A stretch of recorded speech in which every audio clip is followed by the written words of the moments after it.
supposed to conduct our academic activities, and we have yet to start because it's a new one, and we have yet to start any course.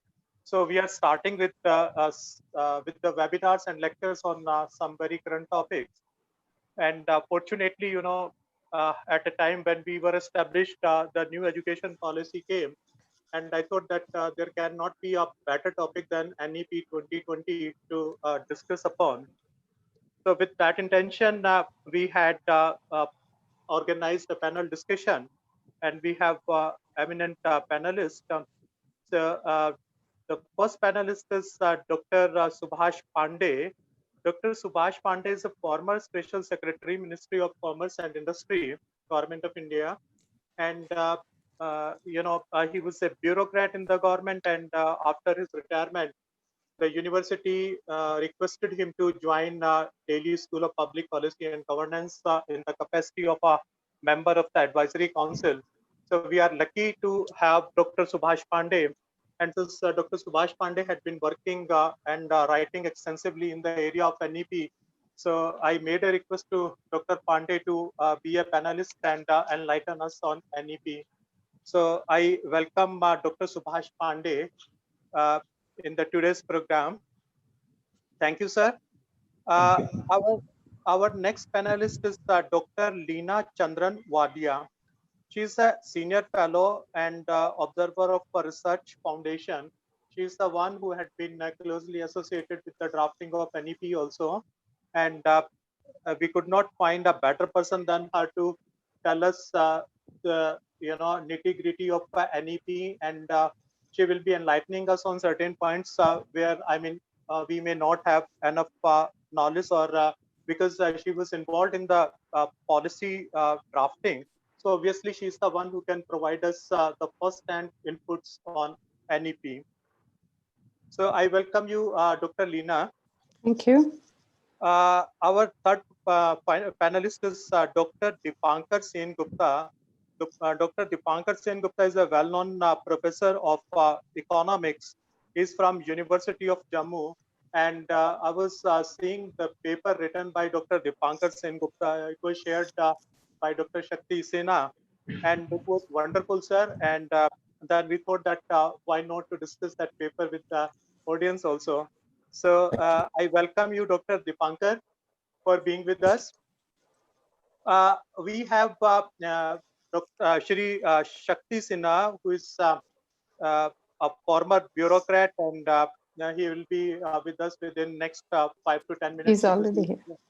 I'm already here. I'm here. But I'm listening. I'm listening. आप बोलते रहिए. Let's hear the speakers. Let us hear our speakers.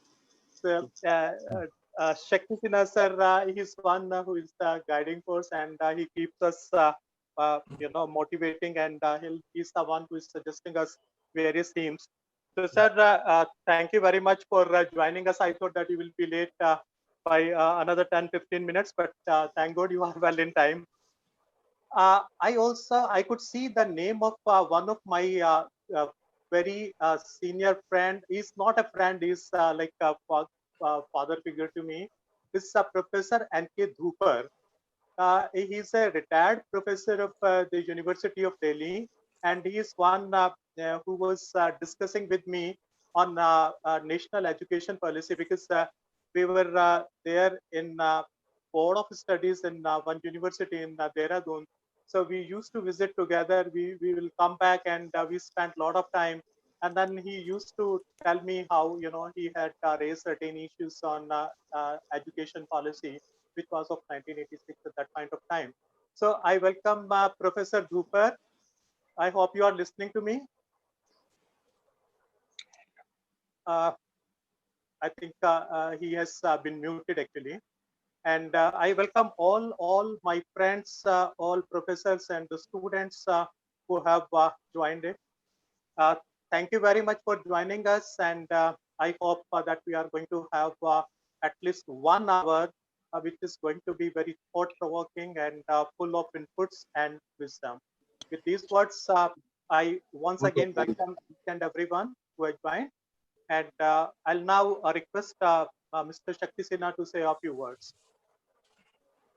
Thank you, Dr. Hoja. I think let's listen. I'll speak at the end. Let's wait for Dr. Subhash Pandey to kick off, and then the others will follow. So, Subhash, over to you. Thank you, Sinha sir. Thank you, Professor Ahuja, for your kind words of introduction. Good afternoon, ladies and gentlemen. We are assembled here on this digital platform to discuss the national education policy of the country that is having the highest population of school children and students, and not only in absolute numbers, but also as a proportion to the whole population. We are talking here about targets for 2030 and 2035 for a total population of school children and students, which may be, depending on the demographic transition, about or over 50 crore. There is a strong link between demography, economic development, and human welfare, including access to education. And NEP 2020 is a major reset of the educational system after the first policy of 1968 and the second policy of 1986, which was tweaked a little bit in 1992. So as we see, all those who were born after 1986, 1982, 92, they are the direct stakeholders in the education system, and they are in the majority now. They look forward to an education that prepares them for the life ahead in an increasingly VUCA world, which is volatile, uncertain, complex, and ambiguous. And the education system that they expect should develop critical thinking ability, impart ability to discern good from bad, true from false, imparting necessary life skills and basic occupational skills. An education system that yields empowered, aware, and confident citizenry. True education liberates, and critical thinking is our cherished cultural heritage. And this, I find, is echoed again and again at several places in the policy document. To have a look at the dimension of the problem that we are seeing, to measure before managing.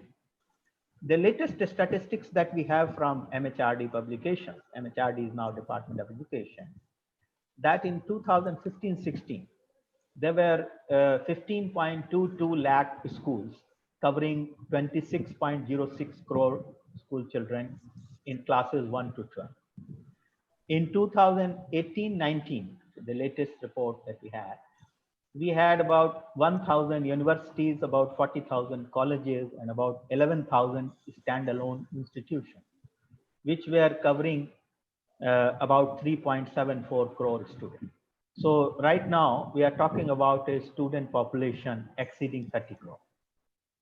The gross enrollment ratio, which is the percentage of population of the eligible age group, which is there in a particular educational stream, it is 91% for grades 6 to 8, about 79% for grades 9 to 10, about 56.5% for classes 11 and 12, and 26.3% for higher education. So one can see how, say, 10% of the eligible population for the elementary education is out of school at the very level, first stage. And thereafter, the attrition is in the GR ratio is 10%, 30%, and 50%, 55%. So NEP targets a very ambitious goal of by 2030, 100% gross enrollment ratio for up to class 12 and 50% GER for higher education.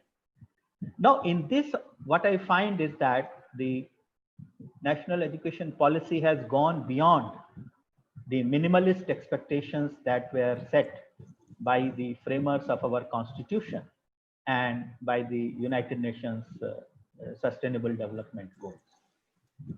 The original Article 45 of the Constitution, containing the directive principles of state policy, the framers of the Constitution expected free and compulsory education for the age group 6 to 14 within 10 years of the commencement of Constitution. that is by 1960. It, of course, that dream could not be realized then. And when the Constitution 86th Amendment was passed,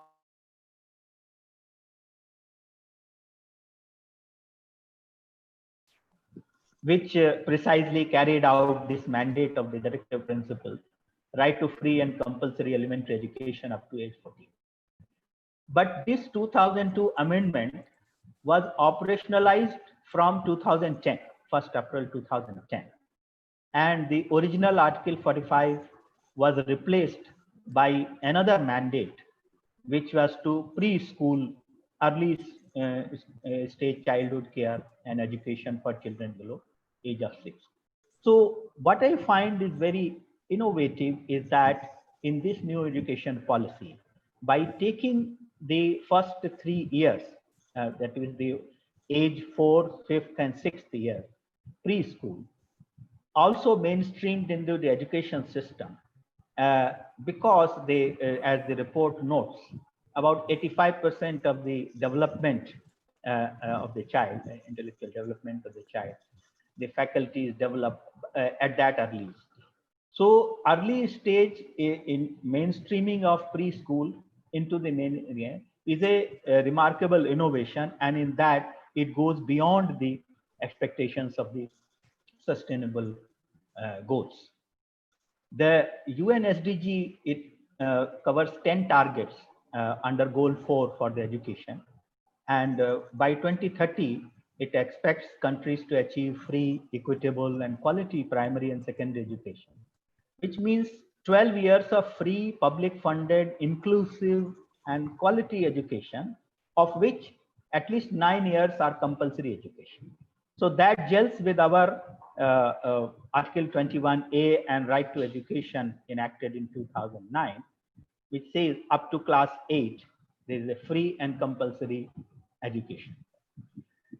The SDG target also includes at least 1 year of free and compulsory pre-primary education, which now we are covering 3 years of that by mainstreaming with these schools. The SDG talks about providing equal access to higher education. And again, NEP goes beyond that equal access, but also fixing that by 2035, we should target a GER of 50% of the eligible in the 18 to 23. So this is a remarkable departure from these. And to the extent it goes with the largest student population, it is something for the whole global community to cheer. NEP expects every Indian to have minimum education up to class 12, and at least half of those in 18-23 age group to have access to that. So the challenge is very huge. As per the 75th round of NSSO survey in 2017-18, there were about 3.2 crore out of school children in 6 to 17 year age group. And in 2016-17, the average class size for elementary education, that is up to class 8, was only 14. So what has happened is that ever since Sarv Shiksha Abhiyan was launched from 2001-2 onwards, progressively the access aspect has been taken care of, and a large number of schools have come up, but class sizes have are not there because of the way they territorially, geographically the population is spread, and to that extent many unviable classrooms and unviable schools have come. That's a major administrative challenge, and the NEP addresses to the provision of extra infrastructure by adopting a cluster approach to provision of amenities and infrastructure. So the implementation challenge is very huge, how to target from 30 crore to 50 crore target population. First is the liberal norms for opening new schools. And that the existing eligibility norms, they are based on input basis, how much land one should have and how much finances one should have, etc. These are inputs to an enterprise. Here, the hint is that instead of input-based regulatory control, The focus will be on outcome-based control. So that will see more and more business opportunity. Many owned schools, many franchisee models, and many other innovative financing models we can see to expand the reach of the schooling system. Secondly, the policy provides that the existing narrow band educational institutions, they can cover more and more courses. So typically we can see, hope to see IITs and IIMs becoming full-fledged universities offering 360-degree courses. The third and very important dimension of this is the open and distance learning. UGC has already notified regulations for online certificates, diplomas, and degrees. And this is going to be a major system enabler in enhancing the access aspect of education, both for primary as well as for higher education. The fifth aspect is the education credit system to allow exit and re-entry, so that there is an opportunity for those who for various reasons have to leave a school or college at an early stage. They can accumulate certain credits and can come back, so the education can become actually a lifelong pursuit.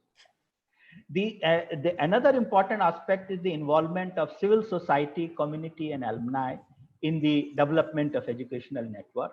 There is a mention of how the database will be prepared of community elders, senior citizens, government employees, corporate employees, practically anybody who is able and willing to lend a helping hand in the cause of advancing the education spread. And then, of course, another aspect is inviting top-rated foreign universities to open their campuses. Yeah. Now, coming back to the little bit on the financial aspects of it, you see that the goal of public spending on education to be 6% of GDP, that has been with us right from 1968. And in this policy, it has been reiterated. After the 42nd Constitution Amendment in 1976, the education is a concurrent list subject, which means both center and states have legislative and executive role and responsibility. So implementing NEP 2020 is a shared responsibility of both the center and state. And what is the current profile of public spending on education?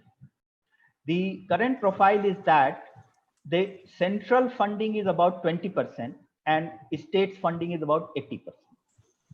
In the central funding of 20%, 10% is a grants to states. So with these grants, the states spend 90%, and direct funding by center is 10%. So when direct and indirectly, the states bear 90% of this land. So it's a major funding responsibility. But in incrementing expansion, there would be calls for more and more resource sharing from the state side. Coming back to the numbers, where do we stand today vis-a-vis the target of 6% of GDP? The latest figures that we have for both center and state actual expenditure, that is for 2017-18. The total expenditure on general education was about 4,34,000 crore. And on technical education, it was 26,000 crore. So together, it was 460,000 crore. And 4,60,000 crore means about 2.75% of GDP. So even at current stage of GDP, the expenditure should for 6% of GDP should be more than 12 lakh crore. And if we go up to $5 trillion, which is a medium-term objective, it goes up to 22.5 lakh crore. So the financial dimension is rather huge. But what comes to aid is that the technology is enabling the costs to come down.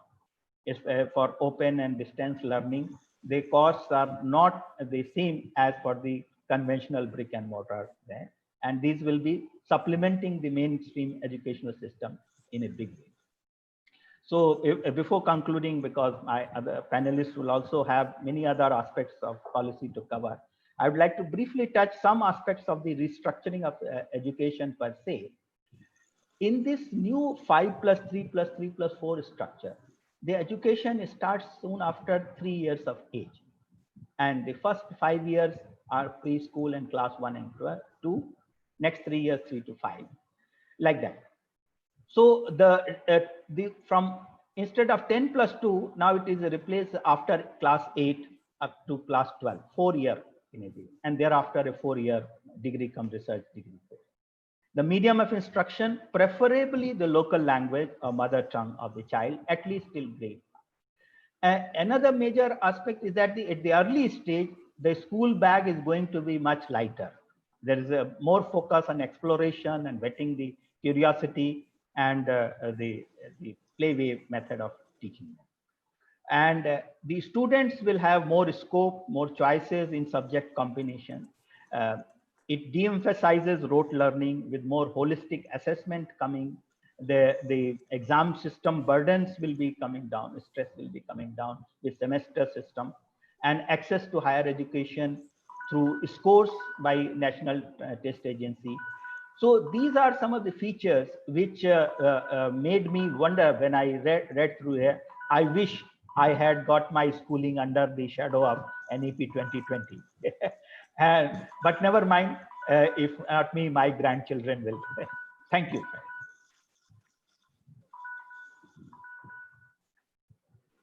Thank you very much for that, Subhash. I also wish that, yes, the situation is changing. And of course, there are challenges, lots of challenges, and you've done right to bring them out. And now let's go on to our second panelist, Dr. Leena Wardia, who's, as Dr. Ahuja said, has worked on the report and who's a long history in that. So over to you, Leena, to give us. And Leena, wouldn't it be better if Dipankar spoke first? We had decided that I would respond to whatever they have forgotten. Yes. Yeah. My apologies. Yeah. I stand corrected. I was doing a gender balance. My fault. I stand corrected. So Dipankar, where are you, Dipankar? I'm here. Yeah. Okay, Dipankar, please go on ahead and tell us your views, particularly on research and things like that, higher education. You and I discuss it often, so I think you should make that. Thank you very much for giving me this opportunity to speak on an area which is generally not my area of expertise. So let me first begin by briefly discussing the initial 484 page draft of the NEP, which deserved criticism, but was criticized for all the wrong reasons. Unless you wanted to pick up the language issue and do something about it, really that was not the issue for which it should be criticized. Luckily, I think a lot of advice and a lot of inputs were received, and what came out was an amazingly short and a brief report. And the brevity, in my opinion, stemmed from the fact that the writers of the report asked themselves a question: what do we want to do?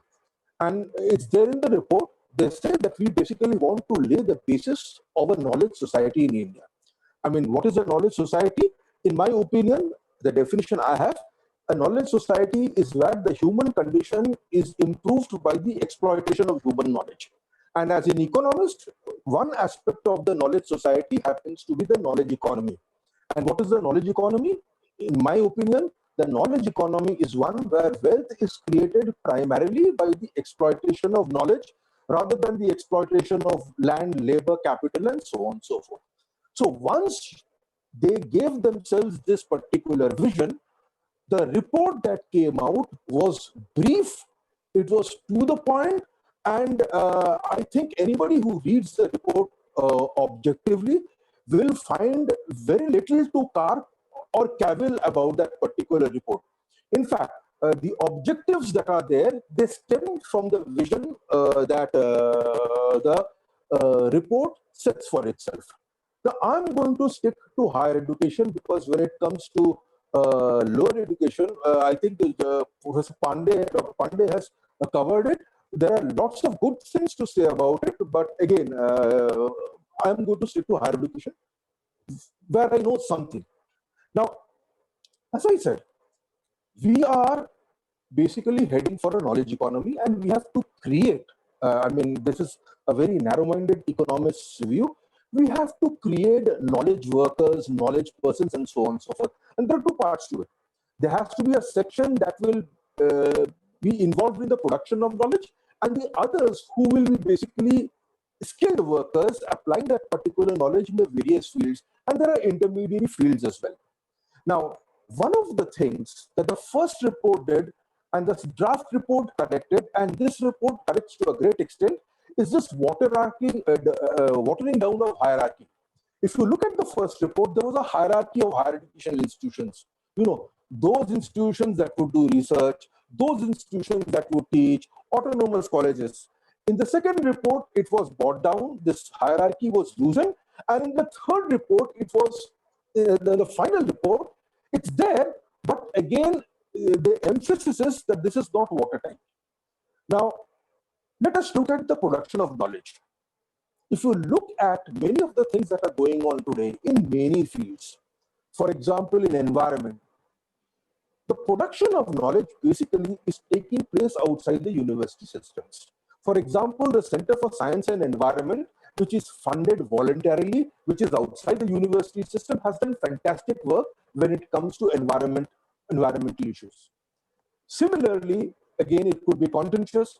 People like Dr. Parth Shah with their Center for, I forget the name. They've done CCSS. They've done some fantastic work when it comes to public policy. Again, outside the university system. Again, funded by voluntary institutions. Now, let us go to a very controversial institution, these debates about the alien invasion, alien immigration theory. Today, if there is a debate in India, much of the debate has been sparked off by people who work outside the university system. Now, that's basically one set. Let us look at commercial applications. If you look at today's developments in information technology, biotechnology, and so on and so forth, they have taken place outside the university system as well. They've taken place in other institutions. Now, the question is, what is the role of higher institutions? The fact is, before I go into the role of higher institutions, it is clear that in a knowledge economy, the production of knowledge creation has to be a participative effort. It is not something that can be concentrated in institutions of higher education alone. Given the fact that today, developments on information technology, funding behavior, this has made it possible for a lot of actors to come in, lot of civil society groups to come in, lot of independent think tanks to come in. This has to be a participatory affair. It is an affair in which recognized formal institutions like universities, colleges, and those who are working outside the system must come in and participate. And this is true for practically all fields. I'm not just talking about applied sciences, I'm talking about the social sciences. In fact, even when it came to studying Panchayati Raj institutions, the Institute of Social Sciences, again, which lies outside the formal institution, has done a fantastic job. Now the question is the following: how do I mainstream this particular knowledge and ensure that this particular knowledge creation goes into the stakeholders or goes into those people who we are trying to basically create as knowledge workers? And here, the role of formal institutions is important. Why? For one, at the end of the day, when it comes to credibility, when it comes to testing, I mean, at one level, a university actually is a testing authority, it's a testing body. The credibility of the university and the systems that it has is in place basically gives it a unique ability to ensure that which of these institutions are run by charlatans, which of these institutions are actually genuine. Now, this is not clear cut. There will be some institutions which will have a particular standard, other institutions which will have another standards. But at the end of the day, it is a competition between institutions which will make it clear that which institutions are to be trusted. So there are two aspects to it. One is basically a depository of knowledge, knowledge management, and of course, stamping authority of credibility.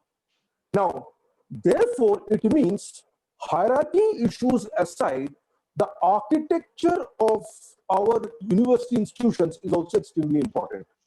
The question is, you have to be open source. Open source in the sense that you have to have the ability to ensure that other knowledge creators who are working outside the system are able to gel with your institutions and disseminate from your platform. There has to be some sort of a plug and play. Now, question is, do we let everything be plug and play? No. Again, your institutions and your bodies have to be strong enough to ensure that an outside institution that is coming in is actually disseminating knowledge. It is not a work of a charlatan, it is genuine knowledge. That will, of course, take some doing. But the question is, you have to start somewhere. Unless I have an open architecture, I will not be able to come forth with a participatory system of knowledge creation. And if knowledge creation is not participatory, then a knowledge society or a knowledge economy is not going to happen. I mean, look at it. Let us take a brief example of information technology.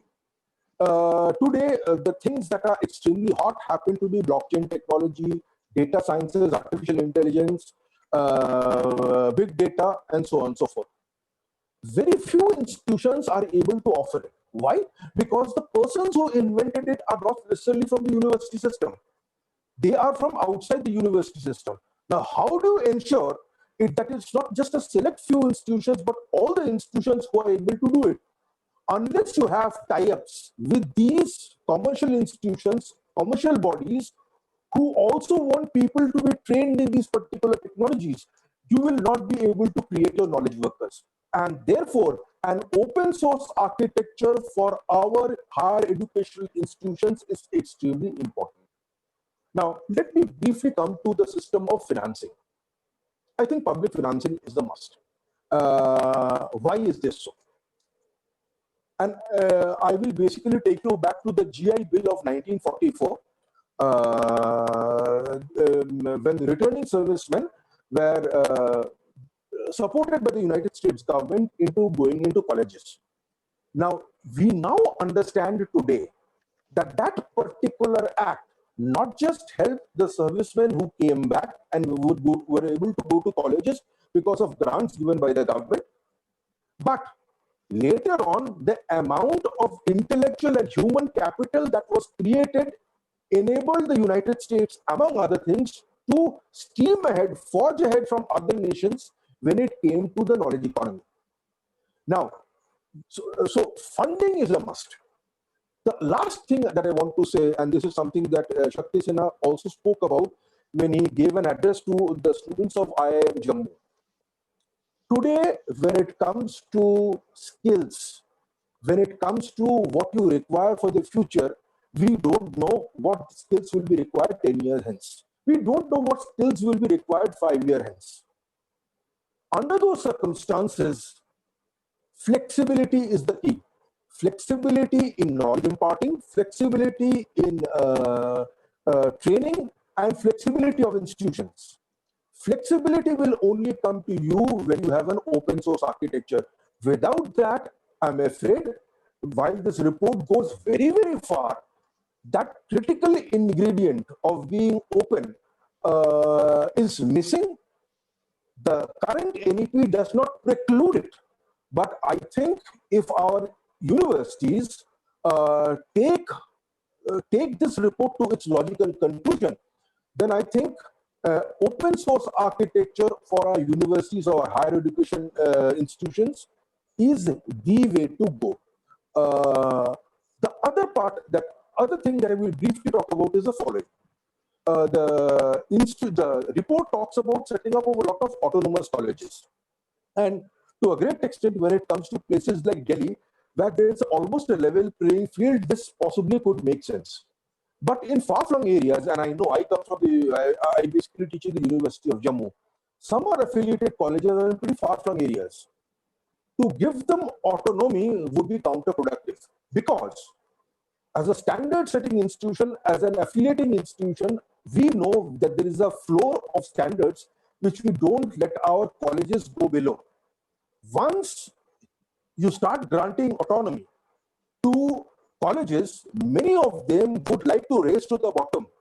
Their giving autonomy becomes a problem. And this is something that has to be thought about. So let me end out here. And if there are anything, questions to ask, I'll be happy to answer. Thank you very much. Lovely. Thank you. We need that. Yes, we'll need the questions in the end. Lots of things coming up. And yes, and now I request Lena to take over. Lena, can I just make one request? Number of people sent me messages that about the medium of instruction. I'm a strong believer in mother tongue for a very long time. I've implemented it in Goa, but a lot of people have concerns. So if in the you get time, we'll put in 1 minute or so on it. I think that will address a lot of tensions. You know? Okay, so I'm going to begin by sharing screen. This is a rather unusual presentation for me because I didn't, I didn't know what exactly I was going to say. So I brought a whole lot of screen slides, and I'm just going to sort of look through them and just touch upon a few things. So yes, I will touch on the medium of education instruction debate.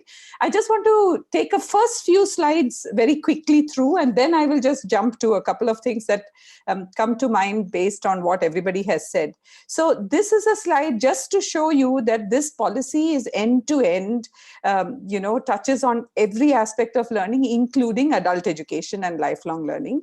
And more importantly, here in the early childhood education, it also talks about giving the child giving mothers, parents, some instruction in school, at home, before the age of 3, because 3 is really the earliest that we should take them out of school, out of home.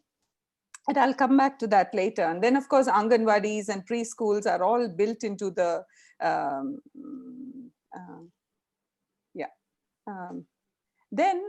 so if you look at the key elements of school education, Dr. Pandey has already touched upon several of them, but I just wanted to say that for the committee, the revelation was that we are trying to build an edifice on top of a very weak foundation.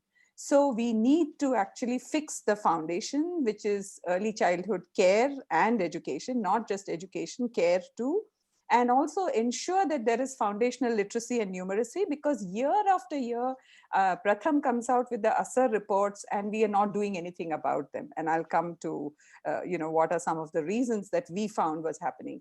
Third thing, as Dr. Pandey said, that we start with 100% in primary school, for example, or close to 100%, and then lose half of them by secondary school. And so that is not okay. How can we stem dropout? So for the committee, we felt that if this could be done, then we are half done. So let me move forward. So what is the big change? The big change is that previously we had a 10+2 school system, and we didn't do anything about very young children. This was supposed to start at age 6. Now we are putting most of our focus here. That 0 to 6, in fact, starting with parents, and also ages 3 to 6 in Anganwadis and Balvatikas and so on, and then first and second year of grade 1 and 2. And the reason for that, to club all these into one section, is because we know now from science that children also don't develop linearly. Of course, Dr. Pandey mentioned this, that 85% of brain development happens before the age of 6. That is one, but also, I'll go ahead. If you look at this picture of brain development, when Dr. Vinita Kaul of Ambedkar University showed this to us, we were sort of completely convinced that that's where we have to put our attention, which is, you see the difference in the development of the brain of children who have received stimulation and those who have not. So, the main thing about this foundational stage, 3 to 8 years, is the fact that, children have to develop verbal skills, motor skills, social skills, but they do not develop linearly. They do not develop for everybody. Just like every child doesn't start speaking, at the same age. Some children even start speaking as late as age 4. Every child doesn't develop motor skills, at the same time. So this is what we realized, was that what was happening in schools was that kids got bored of Anganwadis. They came into grade 1, not at age 6, but at age 5, when they were not even school ready. And then our school system was just from day one stuffing them with information and learning or whatever. And so therefore we had lost the children within 3 months of them coming to grade 1 already. We can talk about it if we have more time. So I'll come back and talk, I'll discuss that also myself later, I think. Let's go to language learning in children. Again, because we were looking at scientific evidence, what is the evidence of language learning abilities? And we all know this, and we've seen it in practice, that children their brains are completely plastic with regard to language learning between the age of 2 to 7, 8, maybe even 10. In fact, there's a Scientific American article, which I have referred to. I recently wrote an article for ORF on the medium of instruction debate. If someone hasn't seen it and would like to have a link or copy, please email me, I'll send it to you. But it says that if you start a language before the age of 10, then the child actually develops facility and fluency in the language much more easily. So with that in mind, what we did is that okay, but before I go there, I wanted to say that the way the child learns language is through interaction with adults and with other children. So if you just switch the television on and have English on at the background and don't say a word of English to the child, it's unlikely that the child will learn English. The child will learn English when you talk to the child in English. So in schools, we therefore need to have people who talk to the children in the languages that we want them to learn. So with that, let me just come to the big medium of instruction debate. So there's no dispute that children learn best when they learn in their mother tongue. There is enormous body of evidence, and our previous 2 policies have made use of this. But what we have done, because of our understanding of the fact that children, the language ability is much earlier in life, before the age of 10, we have continued with the 3-language formula, which was there in the previous policies, with 2 very important changes, and these are critical. One is to say that children can be taught up to 3 languages. We're very clear that it's not sort of force of 3 languages, but up to 3 languages in this stage, in the foundational stage of learning, which is before the age of 8, preferably before the age of 8 and latest by the age of 10. Okay. And then we have left the selection of these 3 languages to, parents, managements of schools, and so on. Okay, so this is the way the new NEP is different from the previous 2 thing. But there is one other significant difference, which is that, in fact, next time I make this slide, I'll put that in as a third difference, which is that the previous 2 policies talked about using regional languages. Okay, now regional language in Karnataka is Kannada, but Karnataka has Goa, Maharashtra, Andhra Pradesh, I mean, of course, now Telangana and Andhra, and Tamil Nadu and Kerala, all as neighbors. So in those regions, there are children who speak many, many home languages, which are not regional languages. So one of the problems that we found was that the state governments were offering languages, education in regional languages, and that regional language was as foreign to a student who speaks Marathi at home as English was. So if that's the case, then many parents are choosing English medium instruction. Okay, we'll come back to that in a minute. So the real crux of the implementation of the NEP 2020 is that state governments are being required to unbundle education and say that if there is a government school, Karnataka government school on the border of Maharashtra, then please teach them in Marathi. Okay. Now, that is by itself not a very easy thing to do, because we found out that there is something else that is going on, which is that teachers are transferable. Okay, teachers are hired from wherever into a central pool, and they are stationed all over the state. Okay, so this often means that more teachers from Bangalore get in because they're able to clear their, they have better education and they're able to clear the hiring processes, and then maybe they all satisfy the requirement of knowing Kannada.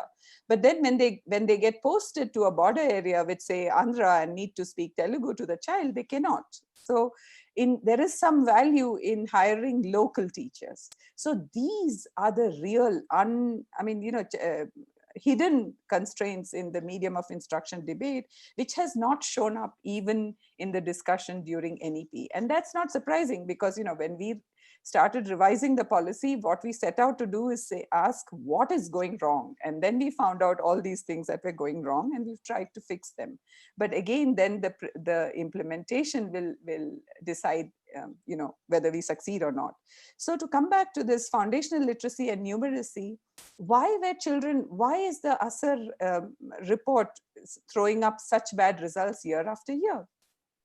So let's look at some of the things that we have suggested doing, and that will show us some of the problems, okay? So, language learning. So many times the home language was not the medium of instruction. Now, home language can also be dialects and things like that. So there are lots of difficulties of, educating children very young. So the foundational stage block will now ensure that if the home language of the child is different and the child doesn't understand the teachers, then sufficient amount of time can be spent just ensuring that the child learns the language before teaching him or her anything else that he or she needs to know, any verbal skills or any mathematical skills. Okay, then teacher transfers we've already talked about. The other important thing was that in government schools, kids are coming to school hungry, because for many children, the midday meal is the only main meal of the day. So now what we have suggested is that the midday meal lunch should be supplemented by a breakfast. Even a banana or a glass of milk is enough. If we do that, then the period between breakfast and lunch, the children will not be hungry, and hopefully learning will happen. So therefore the period of the foundational stage, when children come into school between 5 and 8, should be used very, very judiciously to ensure that they have learned the language, which is the medium of instruction, and they have sort of picked up verbal and numerical skills that is required of them. This is the reason why we have said that stage assessments at grade 3 to check if they have achieved foundational numeracy and literacy. If that doesn't happen, that's okay. We still have until grade 5 to teach it to them. So by grade 5, every child must attain it. And then, a grade 8 is to see preparedness for secondary school. Because all this will take some time to roll out, we have said that even starting this year, we should start a school readiness module for grade 1 for students to check whether they are understanding the language and are ready to start learning. And also we have made provisions for social workers and counselors and so on. So I think that I don't want to get into explaining the policy at all. So I'll just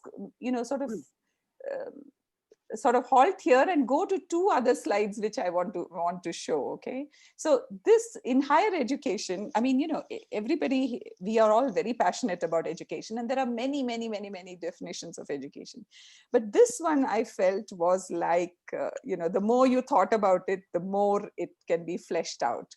That the purpose of education is to stimulate and guide the development of students, and this is made by a professor who was a professor at Imperial College and also at Harvard University. And he says 2 other things, which is that don't teach too much, and what you teach thoroughly. Okay, so I think that's going to become the motto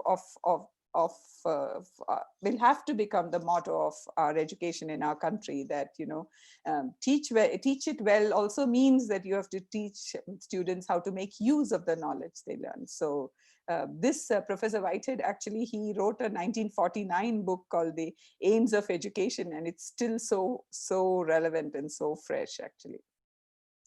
Anyway, so I want to digress now, and I just want to talk a bit about, the principles that we use to arrive at the policy, because that will help everybody understand the policy. The nitty-gritties, the policy is written, you can read it and you can discuss it, but some of the things I thought is worth touching upon. So, we were given the task that NEP must be aligned with India's overall development goals, and that it should be a policy with long-term horizon of about 20 years preferably. Okay. So what does the policy do then? Then we said that if the education has to be meaningful, then first and foremost, the education should focus on the teachers, on empowering the teachers. At the moment, the price we are paying for bad quality education is that we have all colluded to deprive teachers of the autonomy and the empowerment that they must have if they have to do good education. So that's one. And similarly, we should empower the managements of institutions to actually innovate and try new courses and new types of pedagogies and work with the communities, as Dipankar said a little while ago, and so on. That's one. And then also, we wanted to encourage the proliferation of research capacity, and that is the National Research Foundation. The Prime Minister also talked about it, and hopefully it will start soon, and it will fund research across all subjects, across all, mostly universities and colleges. The focus will be on building research capacity broadly, so that there are many more researchers in the country, and that they are doing projects that are relevant to the country. And then it pays internationalization. We have a new regulatory framework. You've seen that. It also comes with a mechanism to ensure successful implementation. And if I have time, I will take you through one slide. Basically, what do we mean by this? Worldwide, it turns out that only 1 in 7 policy implementations succeed. And that's because we do not actually gather feedback and revise the policy implementation details well enough, quickly enough to reach the goals, because policy is made by some people, including me. Now the implementation will be done by some other group of people who need not necessarily sort of imbibe the whole spirit of the policy. And then, the unexpected, situations that throw up may actually require policy to be revised. That never happens. So we felt that it was very, very important to supply a mechanism, and the mechanism the draft NEP had was the National Education Commission. That didn't work out. If we have time, we'll discuss. But now the government has committed to strengthening CABE to try to do the same thing. Okay, but the big thing about this policy is that it's trying to be as flexible as possible, so that we can have as much of a diversity of education as possible, so that over time all educational institutions are not doing the same thing, they are doing different things, and we will get to know in about 10 years how what works and what doesn't work.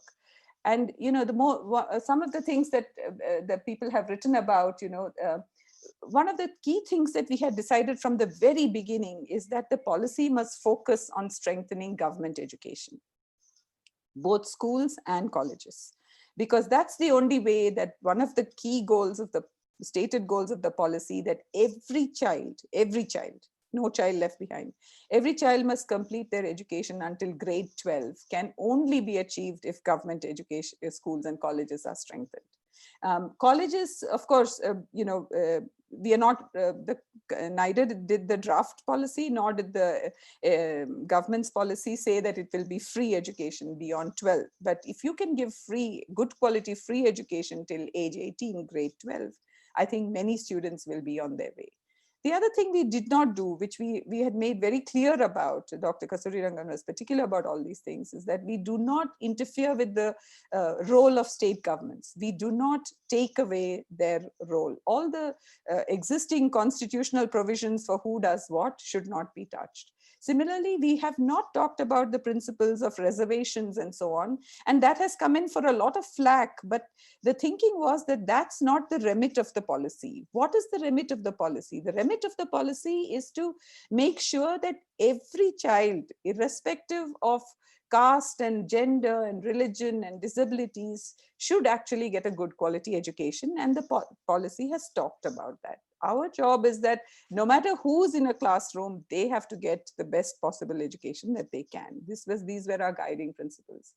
And it has a sharp focus on disadvantaged students, and that's another thing that has come in for a lot of flack, which is this classification as socially and economically disadvantaged groups. But we found that it's not just caste and gender, it is also geographical isolation, it is also situational thing, like the migrant situation has shown us that when migrants move, their children move with them whether they like it or not, and their education is messed up, and and orphans, and all kinds of people are there. So by broadening the umbrella, the idea was to make sure that every kind of child gets attention.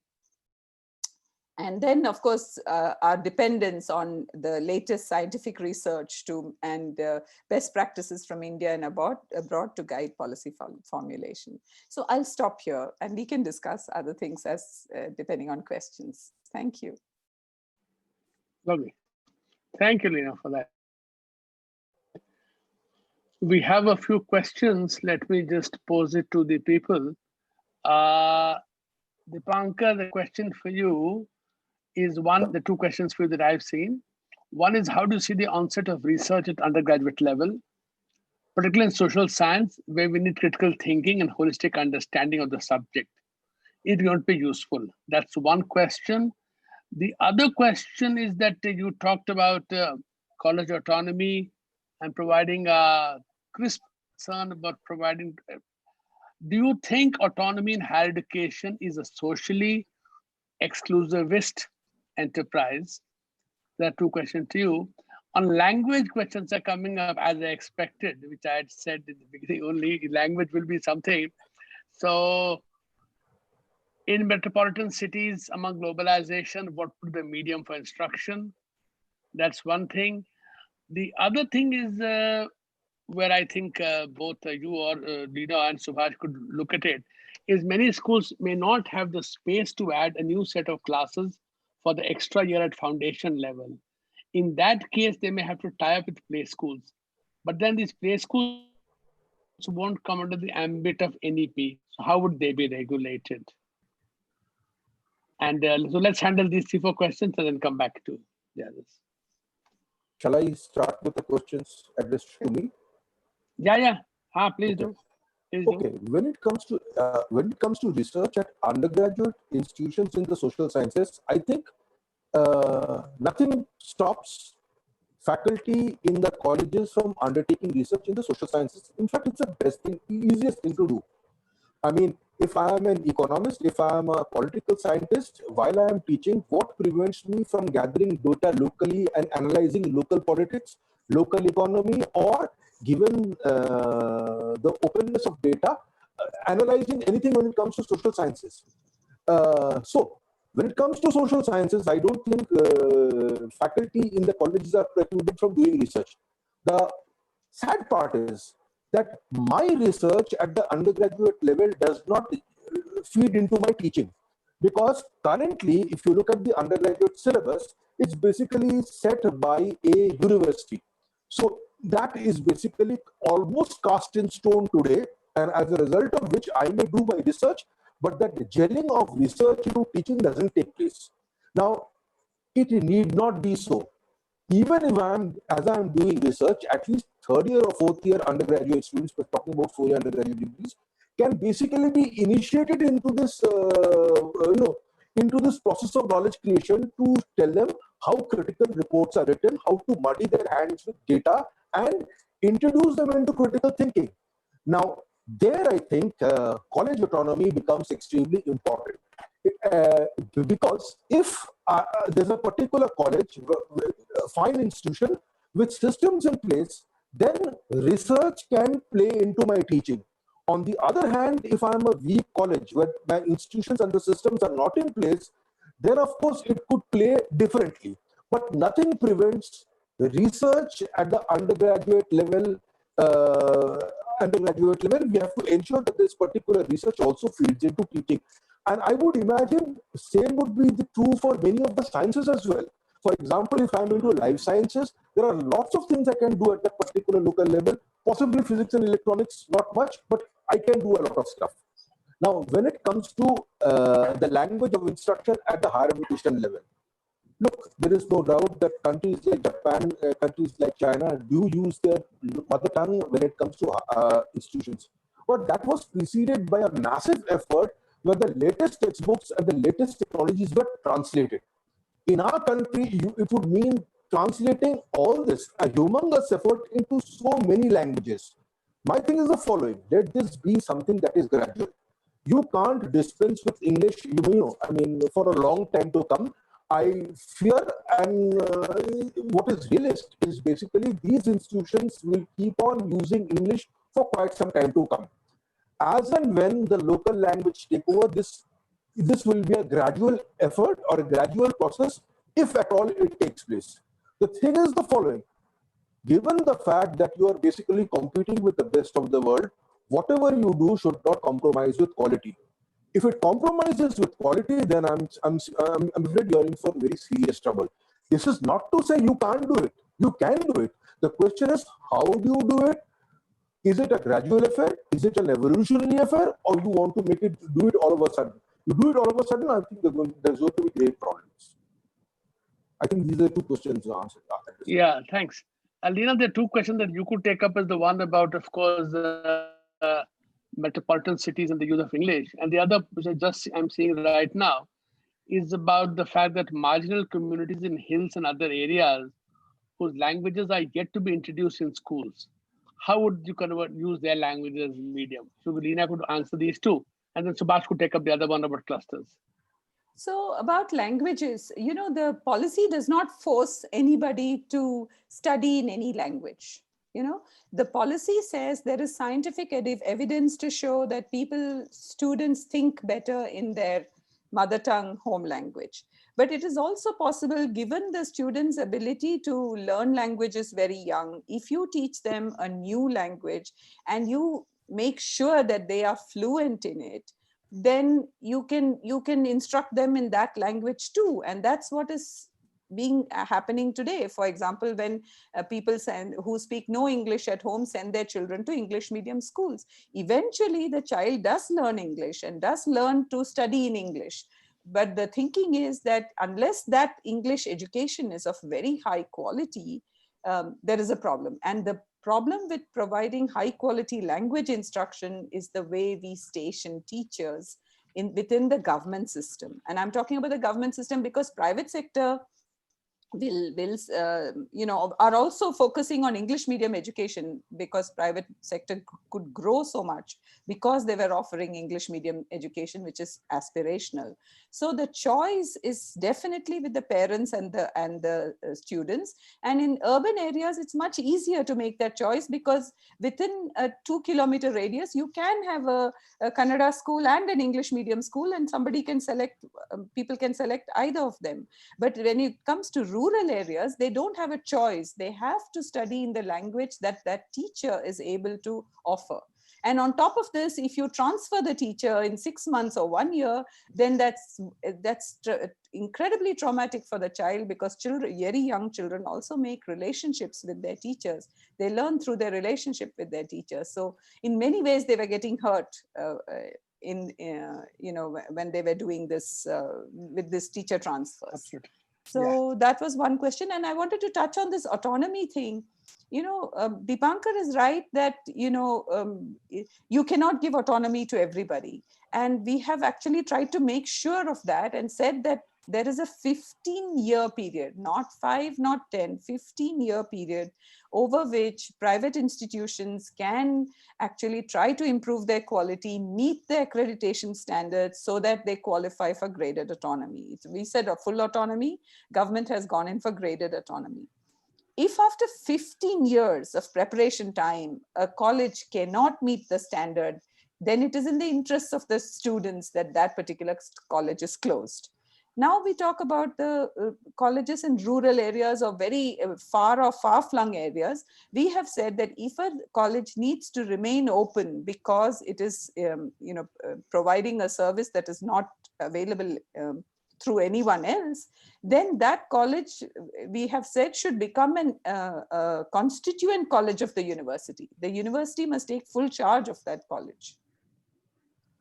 That's what we are saying, that, you know, because you have to balance quality of education and access. At higher education level, the committee said that there should not be a problem for students to travel somewhere and study, live somewhere and study.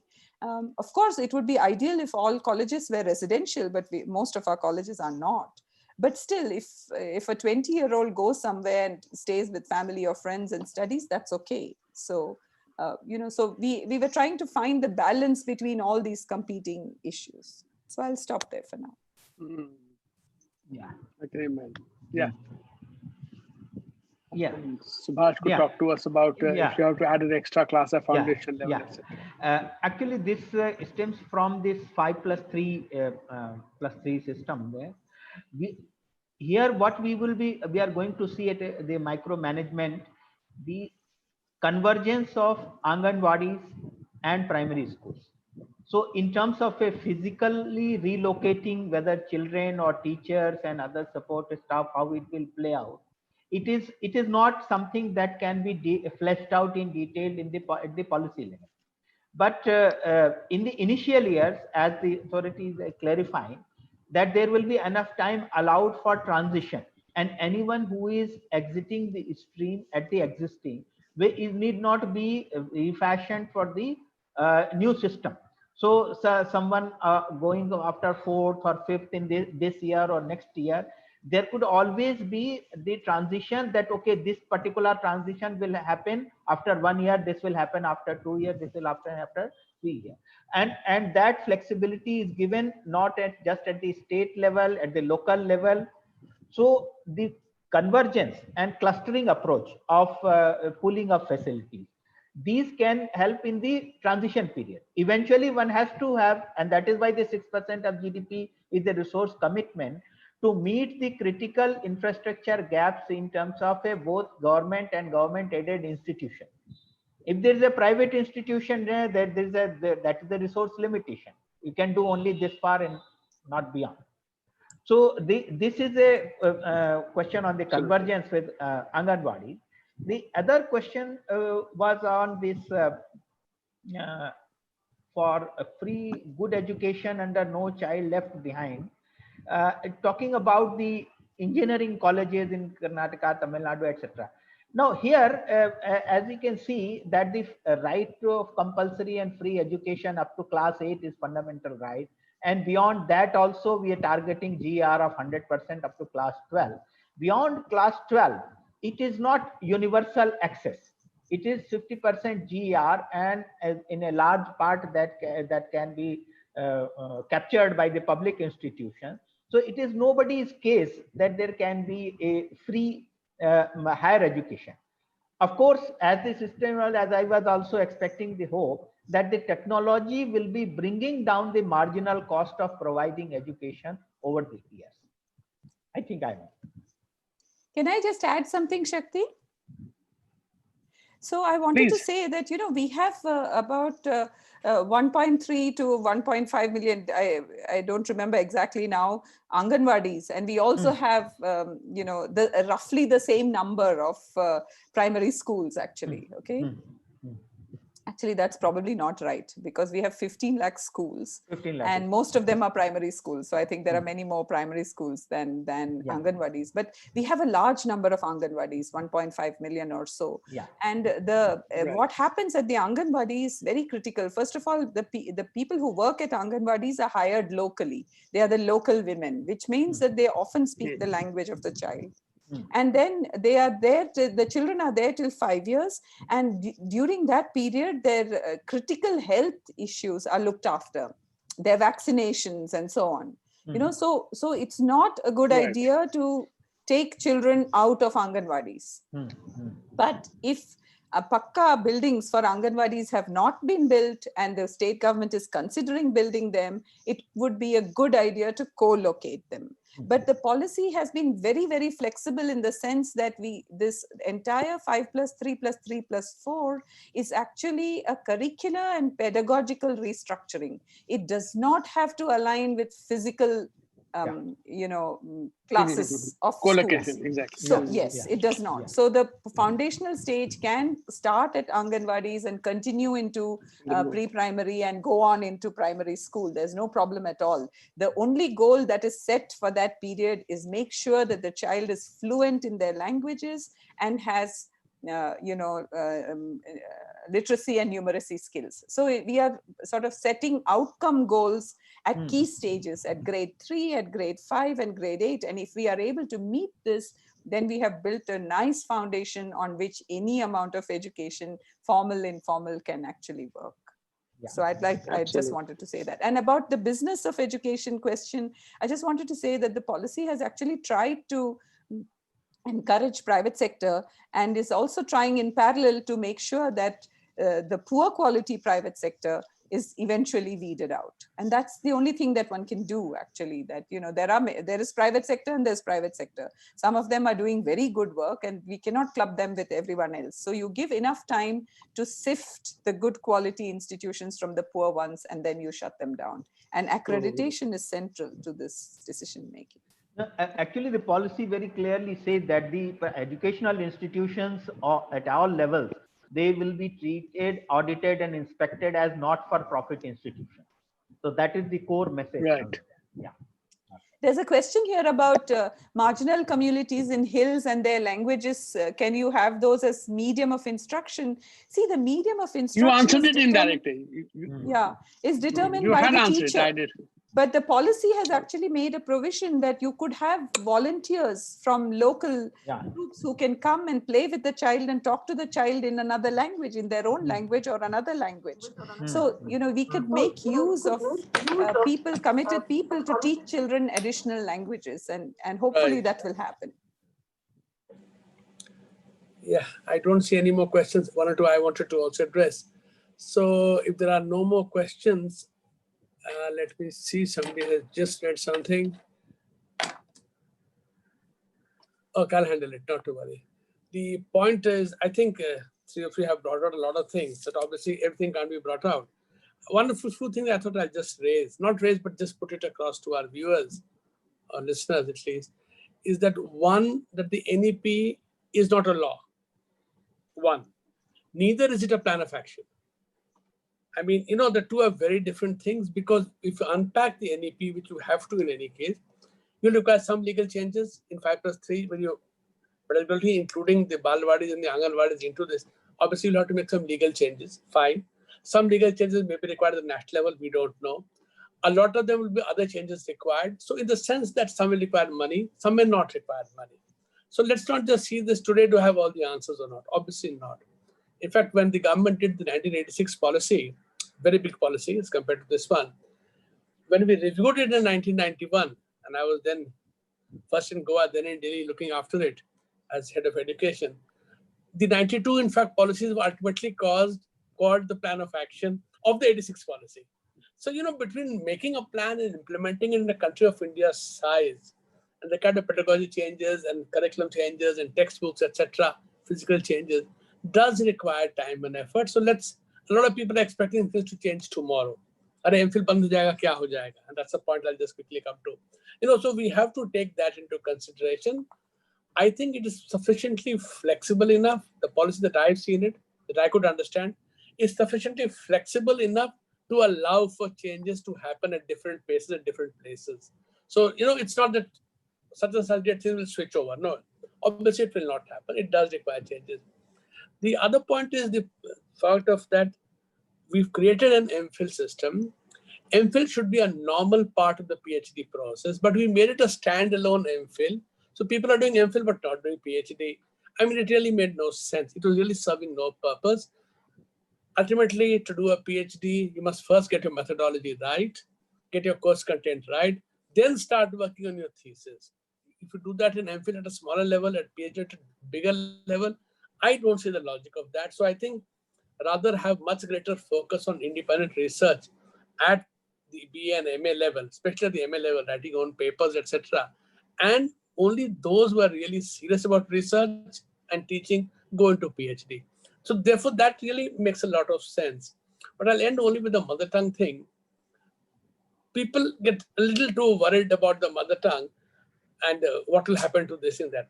One, as Lina very rightly said, you can't teach more than 2 languages, even 3 languages. Children are good at it. Children are very good at picking up languages and switching languages. So they speak to their parent in one language, their friend in a second language, and the teacher in a third language. They're very good at it. I've seen it happening. But people get fixated on English. And I'll give a personal example. When we brought up our children for the first 5 years, we spoke to them only in Hindi. At least our foundation. You can always learn English. Today they're very good in English, so there's no problem. I've been to people's houses and they haven't been exposed to English long enough. Child is in English medium. The parent is trying to speak English to the child. And it's really, to me, not helping the children. Not at all helping the children. Much better to teach English as a subject, get fluency in the language, and then in the higher classes, as Pankaj was saying, since you don't have textbook, use English medium for subject instruction at a high level. But foundationally, if your language skills are not good enough, how will you use the textbook? So, let's not sacrifice that. And yes, we will definitely move on ahead. So let me thank our 3 panelists. Very grateful to them. They brought very different experiences. And that is what I think made it better. That made it much more richer, this discussion. All 3 of you, Leena, Subhash, Dipankar, thank you very, very much to our 65 odd people who are listening in throughout. Very nice to have you, and your questions were good. And the fact that everybody's listening quietly and not normally a lot of in and out movement. I didn't see many of the in and out movement. That's a very big achievement. I mean, that's a very big tribute to our speakers, that people were definitely listening and getting it. Because people want to understand the subject. It is nuanced and lots of things still to happen, laws to be made, etc. So let's move on ahead. Let me also thank my 2 staff members who do all the work while I take the credit, Dr. Ahuja and Dr. Ajay Sanamane. So thank you very, very much. And we shall be having more series. We shall continue it. And hopefully you'll continue to join us. And any questions, any doubts you still have, please send it to us. We'll pass it on to our 3 panelists and get them. Leena has already offered a paper. Please read a paper on it. For others also, for research, for cluster, or the whole concept and budgeting, Subhash is there. Send your questions to us. We shall happily pass it on to them. We shall force them to answer you. Don't worry. Yeah? Once again, thank you very, very much, all of you. Good to see you. Thank you, Shakti. Thank you all very much. Thank you. Thank you. It's been a pleasure. Thanks. Yeah. Thank you.